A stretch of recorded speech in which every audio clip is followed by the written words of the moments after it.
10 বছর পর্যন্ত গ্যাসের বিল নিয়মিত পরিশোধ করে যাচ্ছি, কিন্তু গ্যাসের সাথে আমাদের কোনো সংযোগ নাই। 1 সেকেন্ডের জন্য আমরা গ্যাস পাচ্ছি না। তাদের পক্ষে 1050 টাকা বিল দেওয়াই কষ্টকর। এখানে আমরা গ্যাসের বিলও নিয়মিত দিচ্ছি, সাথে সাথে সিলিন্ডার গ্যাস 20,000 টাকা করে কিনে মানবতার জীবন যাপন করছি। এই অবস্থার আশু সমাধানের জন্য এলাকাবাসীর পক্ষ থেকে আজকে আমরা বাধ্য হয়ে মানববন্ধন করতে হচ্ছে। এরপরে যদি সমাধান না হয় আমরা বৃহত্তর কর্মসূচি আন্দোলনের দিকে যাব। তাই আমরা এমপি মহোদয়ের কাছে আবেদন জানাবো। এলাকাবাসীর পক্ষ থেকে আমরা বিশ্বাস করি এবং আশা রাখি এমপি মহোদয়ের মাধ্যমে সংশ্লিষ্ট কর্তৃপক্ষ শীঘ্রই আমাদের এই সমস্যার সমাধানে উদ্যোগ নেবেন বলে আমরা বিশ্বাস করি। এ পর্যায়ে আমাদের সামনে বক্তব্য রাখবেন 14 আসনে আমাদের ভাই পিছায় পিছায় দাঁড়ান, তাহলে একটু গাড়ি তুলে যেতে পারবে। ভাই পিছায় পিছায় দাঁড়ান, গাড়ি তুলে যান। তারা এসে দেখেছেন 14টা 15টা শেষ করে তারা দেখেছেন যে কোনো গ্যাসের সাথে সংযোগ নাই।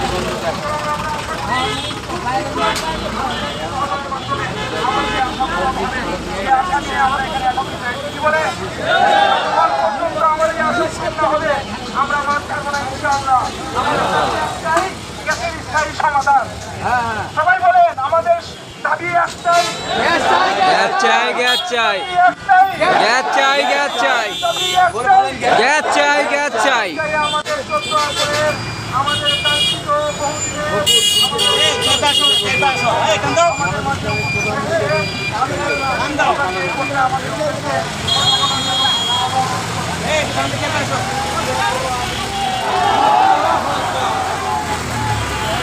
আল্লাহু আকবার, আল্লাহু আকবার।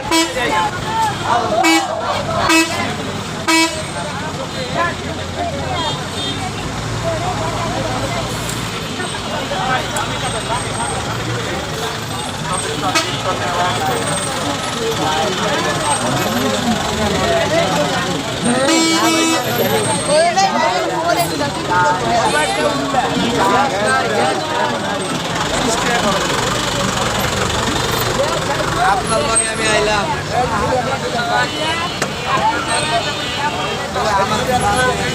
সব লোক ওদিকে যান, ওদিকে যান, এদিকে করেন, সব লোক এদিকে করেন। জনগণ না, নরবাগের জনগণ সরকারের দায়িত্ব সেখানে গ্যাস পৌঁছে দেওয়া। তারা যেহেতু নিয়মিত বিল পরিশোধ করছে, অবিলম্বে তিতাস কর্তৃপক্ষ এবং জ্বালানি মন্ত্রণালয়ের মন্ত্রী সাহেবকে দৃষ্টি আকর্ষণ করছি, অবিলম্বে ব্যবস্থা গ্রহণ করুন। এই মানুষদের আর যেন দুর্ভোগ পাওয়াতে না হয়।